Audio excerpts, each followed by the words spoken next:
Salam kakak semua, jumpa lagi dalam program persiapan guru sekolah minggu, program kerjasama YKB GKI TV dengan Bina Warga. Kita akan bersama-sama mempersiapkan pelayanan Tuhan percayakan untuk kita melayani adik-adik. Dan di dalam program ini kita akan membahas bagian firman Tuhan, menemukan ide penyampaian cerita di tiap kelas. Dalam episode kali ini kita akan membahas kisah Pentakosta, Roh Kudus dicurahkan. Dari Kisah Para Rasul pasal yang kedua ayat 1 sampai dengan 13. Mengawalinya, yuk kita berdoa dulu ya. Kami bersyukur Tuhan menolong kami untuk mendapatkan kesempatan untuk mempersiapkan pelayanan.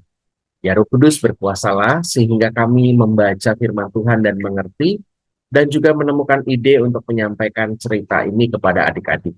Kami siap, tolong kami Tuhan, dalam Yesus. Amin. Kakak Pendeta Santi akan menolong kita untuk membahas bagian firman Tuhan dari Kisah Para Rasul pasal yang kedua, ayat 1 sampai dengan 13. Kak Santi, silakan. Terima kasih Kak Pendeta Hendra. Mari kakak-kakak kita membuka Alkitab Kisah Para Rasul pasal 2 ayat 1 sampai 13 diberi judul Pentakosta. Ketika tiba hari Pentakosta, mereka semua berkumpul di satu tempat.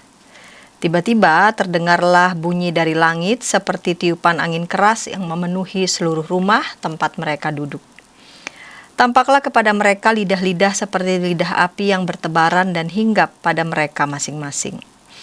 Lalu mereka semua dipenuhi dengan Roh Kudus dan mulai berbicara dalam bahasa-bahasa lain, seperti yang diberikan oleh Roh itu kepada mereka untuk dikatakan. Waktu itu di Yerusalem tinggal orang-orang Yahudi yang saleh dari segala bangsa di bawah kolong langit. Ketika terdengar bunyi itu, berkerumunlah orang banyak.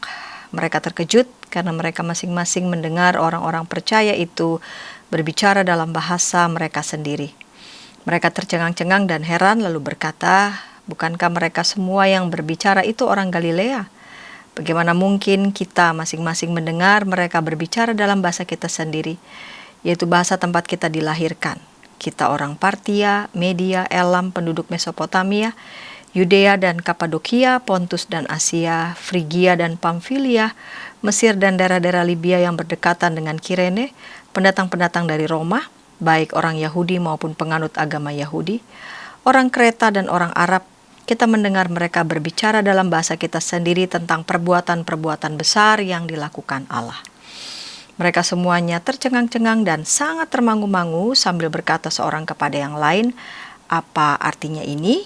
Namun yang lain menyindir mereka sedang mabuk oleh anggur manis. Ya, mari kakak-kakak sebelum kita melihat teks ini sendiri, kita mau belajar sedikit saja melihat apa yang menjadi latar belakang dari peristiwa Pentakosta. Nah, dalam tradisi Yahudi, Pentakosta itu disebut Shavuot. Ini merupakan perayaan penanda dimulainya musim panen. Penetapannya ialah ada 7 pekan sesudah hari pertama Paskah. Paskahnya orang Yahudi. Nah, orang-orang Yahudi Yunani yang campuran ya, Yahudi Yunani cenderung menghitung sebagai hari ke-50 Pentakosta. Nah, pada momen ini orang-orang Yahudi yang berada di luar negeri ya melakukan ziarah ke Yerusalem. Karena itu ketika kita melihat teks tentang peristiwa Pentakosta, wajar saja ada begitu banyak kelompok orang asing yang hadir pada peristiwa Pentakosta ketika mereka berziarah ke Yerusalem. Di ayat 9 tuh, orang Partia, Media, Elam, dan sebagainya. Nah, peristiwa turunnya Roh Kudus merupakan penggenapan dari janji Tuhan Yesus sendiri. Dalam Kisah Para Rasul pasal 1 ayat 7 sampai 8, jawabnya kepada mereka, "Kamu tidak perlu mengetahui masa dan waktu yang ditetapkan Bapa sendiri menurut kuasanya, tetapi kamu akan menerima kuasa bila mana Roh Kudus turun ke atas kamu, dan kamu akan menjadi saksi-saksiku di Yerusalem, di seluruh Yudea dan Samaria, dan sampai ke ujung bumi." Ya, jadi Roh Kudus yang dijanjikan ini merupakan salah satu pribadi dari Allah Trinitas yang turun menyertai para murid setelah peristiwa Yesus terangkat ke surga.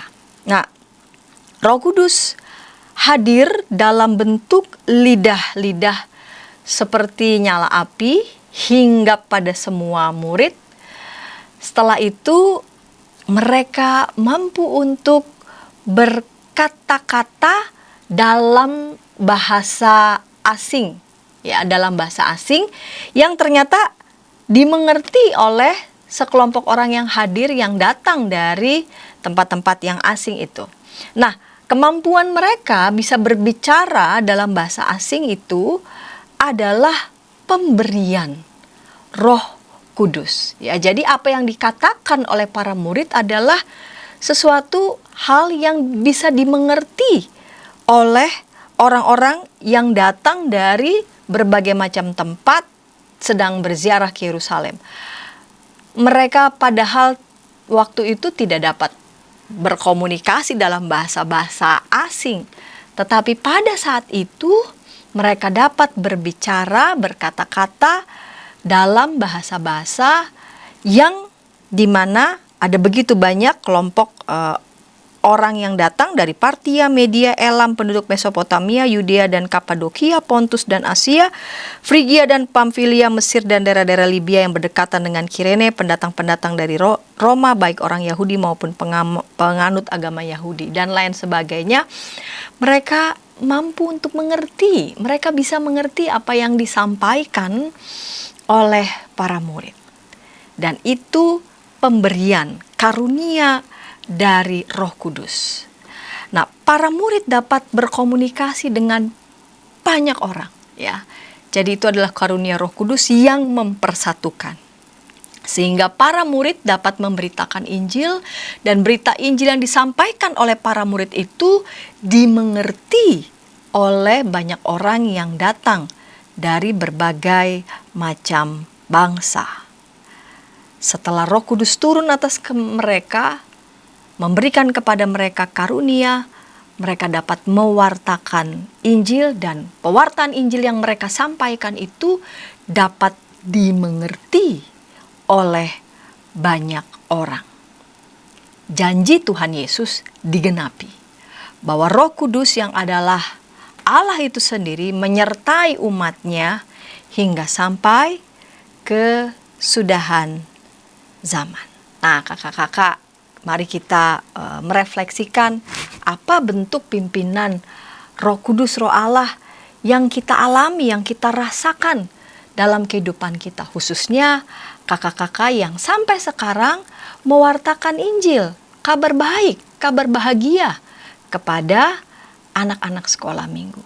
Apa saja bentuk penyertaan, pimpinan, karunia Roh Kudus yang diberikan kepada kakak-kakak semua. Nah, dari ketika kakak-kakak merefleksikannya, kita melihat di setiap tujuan, ya. Kelas Batita Balita, anak mengenal kisah Pentakosta, dan anak mampu menceritakan ulang kisah Pentakosta. Dan di kelas kecil dan besar, anak mengetahui bahwa Tuhanlah, Allah lah yang memberikan Roh Kudus kepada murid-muridnya.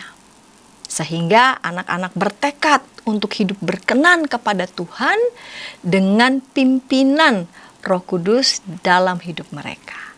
Demikian Kak Pendeta Hendra. Terima kasih Kakak Pendeta Santi sudah menolong kita untuk membahas bagian firman Tuhan. Saatnya kita akan menemukan ide penyampaian cerita di tiap kelas. Tapi sebelumnya, kita ikuti dulu beberapa informasi berikut.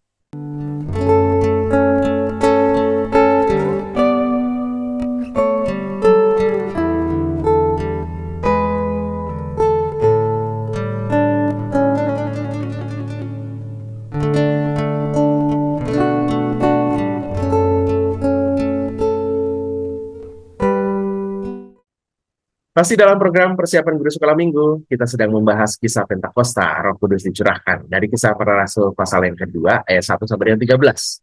Kita sudah membahas firman Tuhan dan menemukan pesan utama yang akan kita sampaikan kepada adik-adik. Saatnya kita akan membahas ide penyampaian cerita di tiap kelas. Kita awali dari kelas Batita Balita. Ada kakak pendeta Grace Bustami yang akan menolong kita untuk menemukan ide apa nih di kelas Batita Balita. Ini pasti banyak ide menarik dari Kak Grace. Kak Grace, silakan. Terima kasih kakak. Halo kakak-kakak. Ketemu lagi kita ya. Untuk kakak-kakak yang akan mempersiapkan diri mengajar kelas Batita dan Balita, eh, kita akan persiapannya tentang Pentakosta ya, Roh Kudus dicurahkan. Dan karena ini Batita dan Balita, memang kita hanya sampai di memperkenalkan, lalu kemudian menghadirkan vibes-nya gitu ya, nuansanya gitu ke anak-anak sehingga mereka belajar untuk merasakan oh Pentakosta kayak gini ya, gitu harus aku respon kayak gini ya, gitu ya. Nggak berlama-lama kita langsung aja ya. Saya akan berikan urutannya, terus praktik ala-ala. Kakak-kakak tinggal menyesuaikan dengan eh, kondisi kakak-kakak atau kondisi sekolah minggu ya. Bacaannya dari Kisah Para Rasul 2 ayat 1 sampai 13. Tentu saja kakak-kakak harus baca semuanya ya. Tetapi nanti adik-adik hanya akan membaca ayatnya yang keempat ya. Nah, saya kasih tujuan nih. Tujuan yang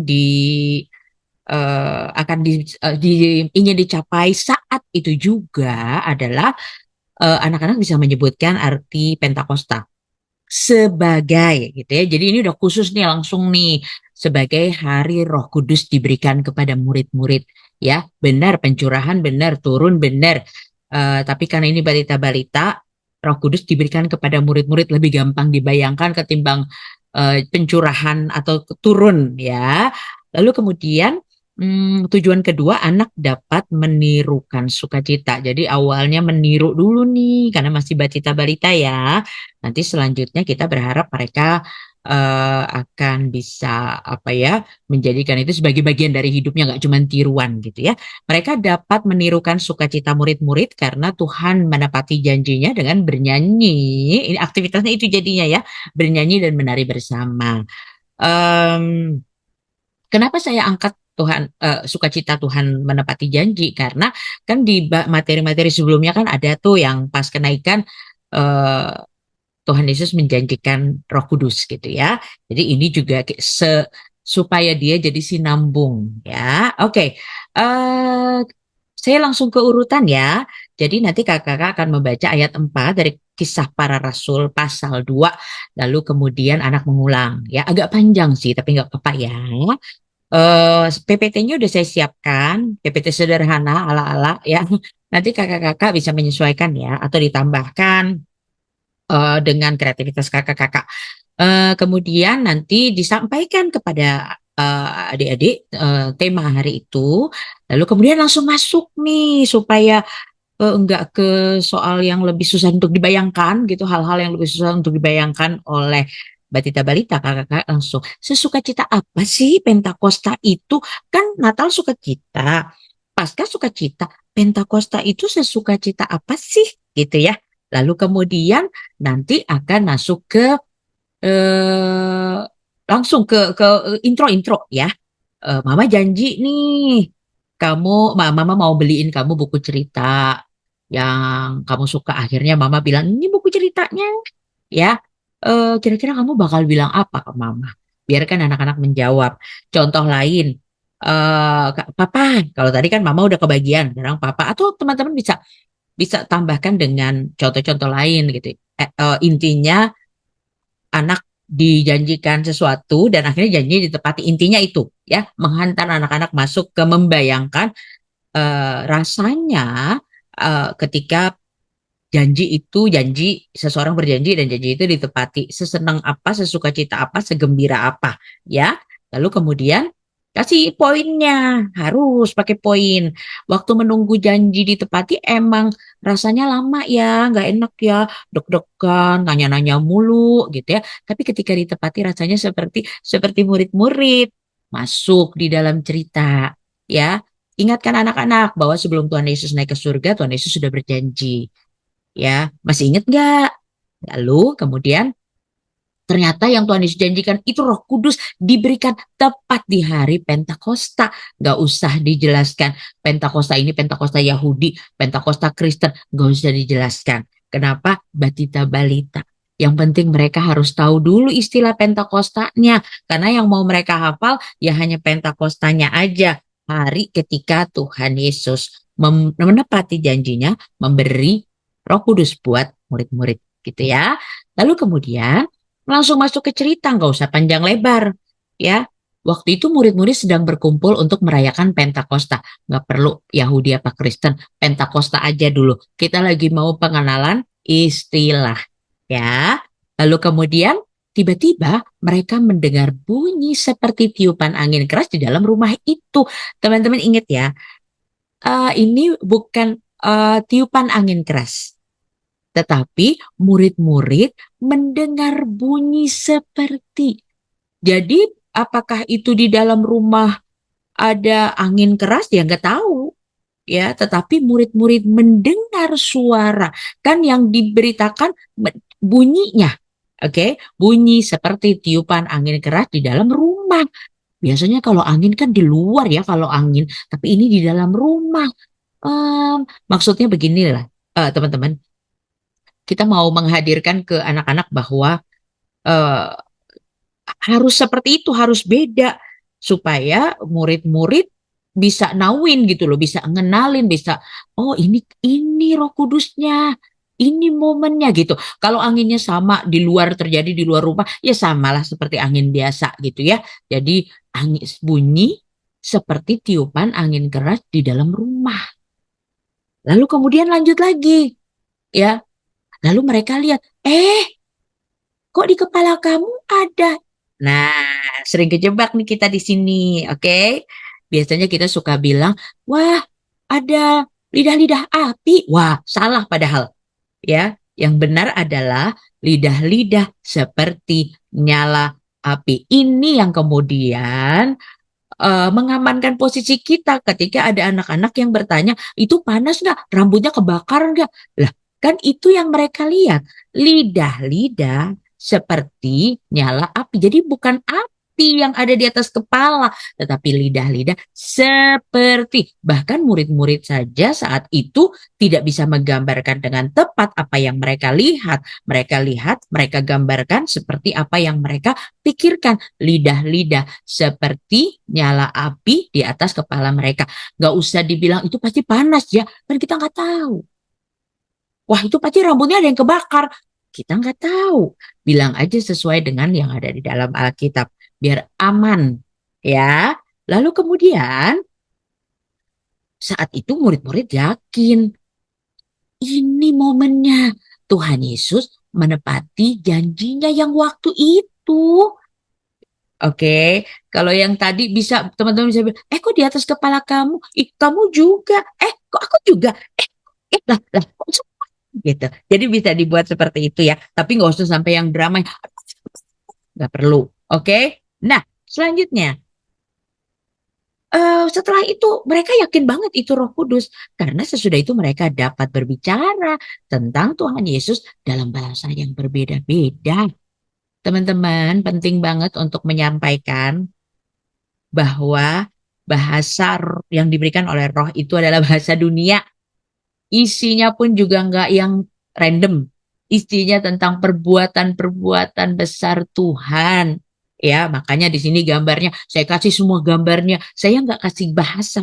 Bisa aja saya tulis di situ Indonesia, Inggris, ya Makedonia, yang kayak gitu-gitu. Tapi enggak. Yang saya taruh di sini gambarnya adalah gambar Tuhan Yesus. Ya, perbuatan karena memang yang dibicarakan hanya itu gitu ya dalam berbagai macam bahasa yang berbeda.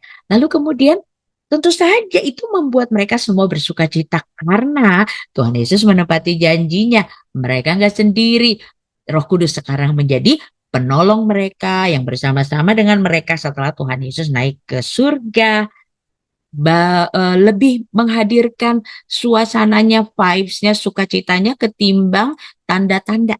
Karena tanda-tanda itu sebenarnya bukan the most. Tanda-tanda itu hanya untuk membedakan bahwa dengan kejadian alam biasa. ya. Jadi teman-teman sampaikan ke anak-anak itu jangan terlalu lama di bahasa atau di yang fenomenal-fenomenal karena itu bukan pengalaman bersama. Ya, itu bukan pengalaman bersama. Tetapi kalau sukacita itu bisa menjadi pengalaman bersama. Ya, jadi nanti yang diangkat tentang sukacita karena Tuhan Yesus sudah menepati janji. Kira-kira sukacita murid-murid seperti apa ya? Coba kita bayangkan ya. Lebih baik daripada ngebayangin, lebih baik yuk kita bentuk lingkaran, nyanyi sama-sama, dan nari sama-sama. Kamu bebas deh gerakannya mau apa aja. Kita nyanyi lagu Mari Kita Bersukaria yuk. Teman-teman, bebas lagunya boleh lagu apa aja. Bikin mereka dalam bentuk lingkaran, nari yang bebas, pemain musiknya semangat supaya anak-anak bisa membayangkan sukacitanya murid-murid ketika mereka menerima Roh Kudus, gitu ya. Sehingga murid-murid kan jadi berani udahannya kan. Nah, beraninya ini yang kemudian menjadi poin buat anak-anak. Waktu Roh Kudus dicurahkan, murid-murid kan jadi berani tuh. Buat aku, Roh Kudus dicurahkan, aku jadi berani baik. Aku jadi berani berbagi. Aku jadi berani taat. Aku jadi berani apa lagi ya? Bagian ini adalah bagian di mana teman-teman akan nanya ke anak-anak. Ya berani apa lagi ya? Kalau ada anak-anak ya, namanya juga anak-anak kita ya. Kadang-kadang mungkin berani berantem. Langsung dikoreksi ya jadi momen. Oh kayaknya enggak deh. Roh Kudus enggak bikin kita berani berantem. Justru Roh Kudus akan membuat kita berani baikan, maaf-maafan. Ya, jadi langsung dialihkan. Oke, be smart ya. Selanjutnya ini untuk aktivitas. Sebenarnya sih saya lebih poin aktivitas lebih ke menyanyi tadi ya, menari tadi karena vibe sukacitanya dapat banget di situ. Tetapi kalau teman-teman mau bikin aktivitas yang anak-anak bisa bawa pulang atau dikumpul atau dikoleksi ya, teman-teman bisa membuat ini idenya penerapannya itu seperti apa, perwujudannya, eksekusinya seperti apa, bebas ya. Kalau saya di sini saya eh, ada 6 gambar. Saya buat 6 gambar, lalu setiap gambarnya itu eh, isinya apa ya? Gak ada tiga ya, tiga yang memang terjadi saat itu.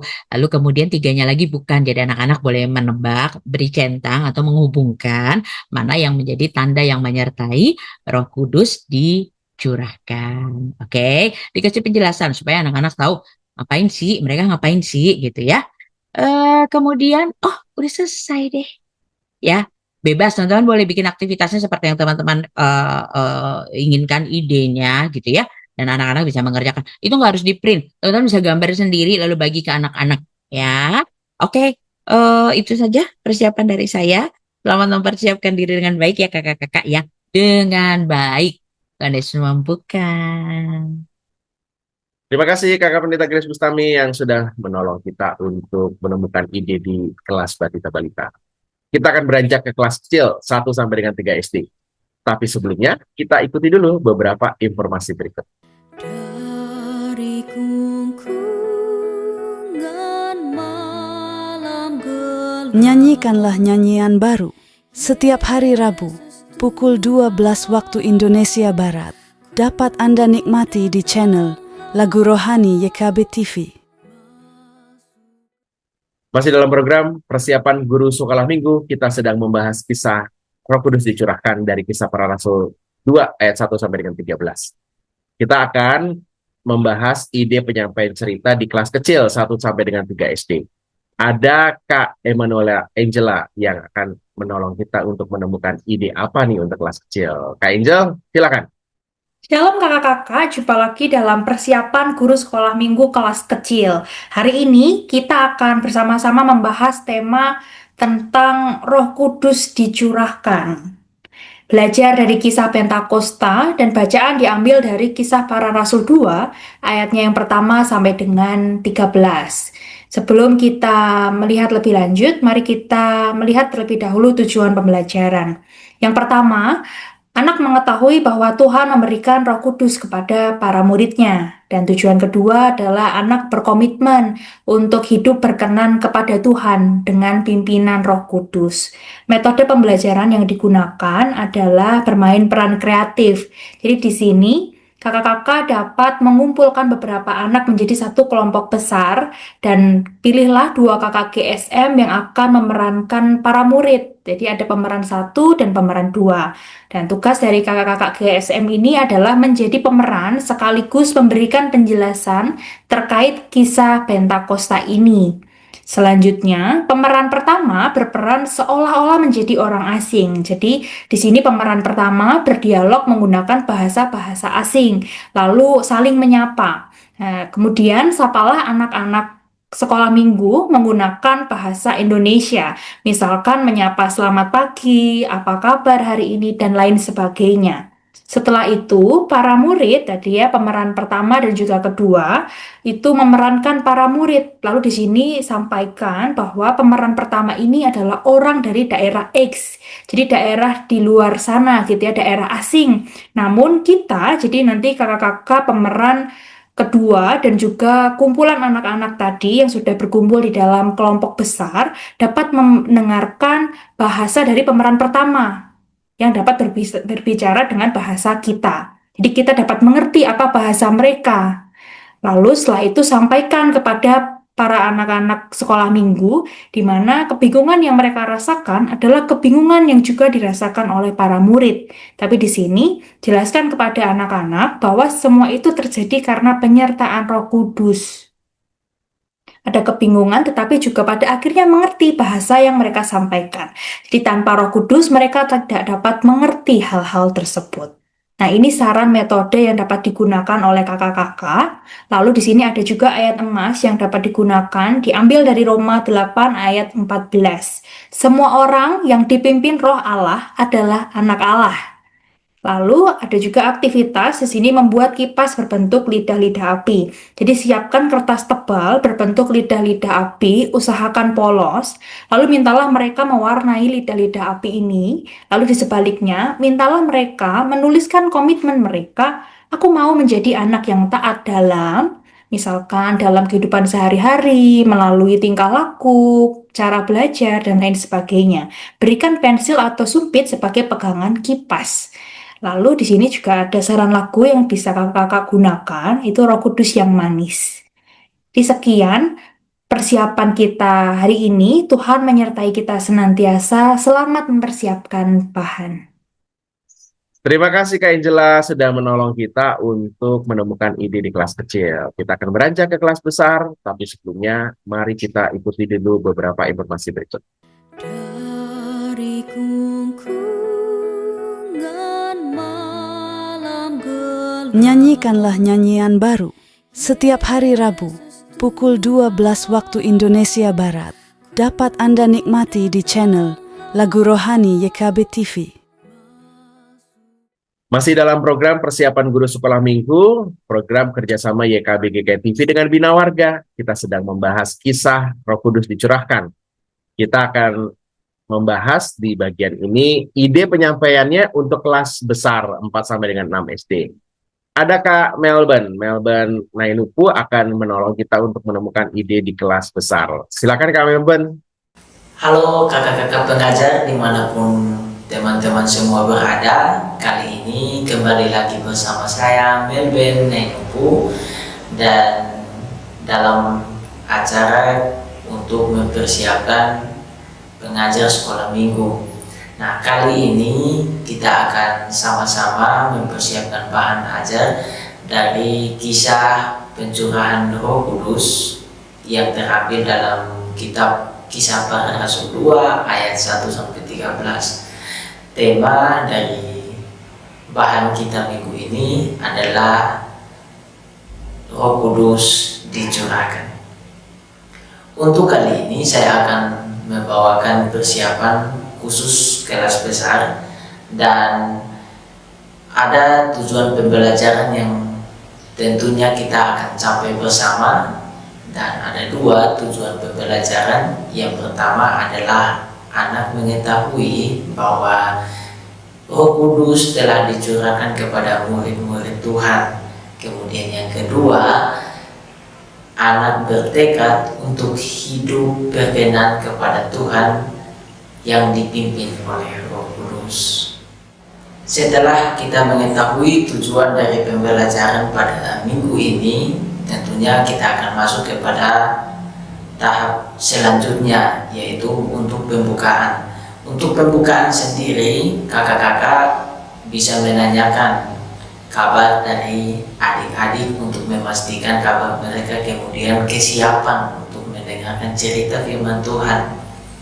Setelah kakak-kakak menanyakan kabar dari adik-adik, kemudian diberikan waktu untuk membaca Alkitab terlebih dahulu, bisa seperti games. Jadi kakak-kakak menawarkan siapa yang paling cepat mendapat ayat bacaan minggu ini, dia sendiri yang akan membacakannya di depan atau bisa dibantu oleh pengajar.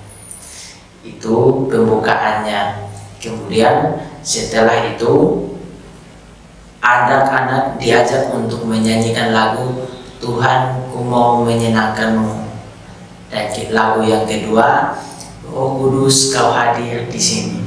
Dua lagu ini kakak-kakak pengajar mengajak adik-adik untuk ikut menyanyi. Kemudian beri mereka waktu dan bertanya kepada mereka apa yang mereka rasakan setelah mendengar atau menyanyikan lagu ini. Kemudian kita masuk ke dalam penceritaan Alkitab. Kakak-kakak dapat bercerita sesuai dengan ayat firman Tuhan yang telah dibaca bersama atau dibaca oleh salah satu anak-anak dari sekolah minggu. Setelah bercerita, kita masuk kepada tahap penutup. Nah, di tahap penutup ini kakak-kakak menyiapkan kertas dan juga pulpen atau pensil agar adik-adik diajak untuk menuliskan komitmen untuk hidup yang berkenan kepada Tuhan. Berikan contoh-contoh sederhana hidup yang berkenan kepada Tuhan itu seperti apa. Contohnya taat kepada orang tua, mendengarkan nasihat orang tua, tidak sibuk bermain game saat bersama keluarga, dan lain sebagainya. Itu contoh-contoh yang dapat disampaikan kepada adik-adik. Kemudian adik-adik masing-masing menuliskan hidup yang berkenan kepada Tuhan itu seperti apa. Setelah adik-adik menuliskan itu semua, ajak adik-adik untuk saling menceritakan apa yang mereka inginkan hidup yang berkenan kepada Tuhan. Kemudian doa bersama bisa juga dipimpin oleh salah satu anak sekolah minggu ataupun dipimpin oleh guru sekolah minggu. Demikian pengantar untuk persiapan guru sekolah minggu ini. Kiranya kita semua dapat mempersiapkan diri dan mengajar dengan baik. Terima kasih dan sampai jumpa. Shalom. Terima kasih Kak Melbourne sudah menolong kita untuk menemukan ide kelas besar. Semuanya sudah deh. Bahas firman sudah, kelas batita balita sudah, kecil dan besar sudah dibahas idenya. Nah, yuk kita tutup ya. Kami sungguh bersyukur untuk kebaikan Tuhan, untuk menolong kami untuk dapat mempersiapkan pelayanan. Terima kasih, berkati kakak-kakak yang akan memberitakan firman Tuhan agar mereka semua ditolong Tuhan membuat adik-adik mengenal Roh Kudus yang dicurahkan. Kami bersyukur dalam Yesus. Amin. Sampai ketemu lagi minggu depan. Tuhan Yesus berkati.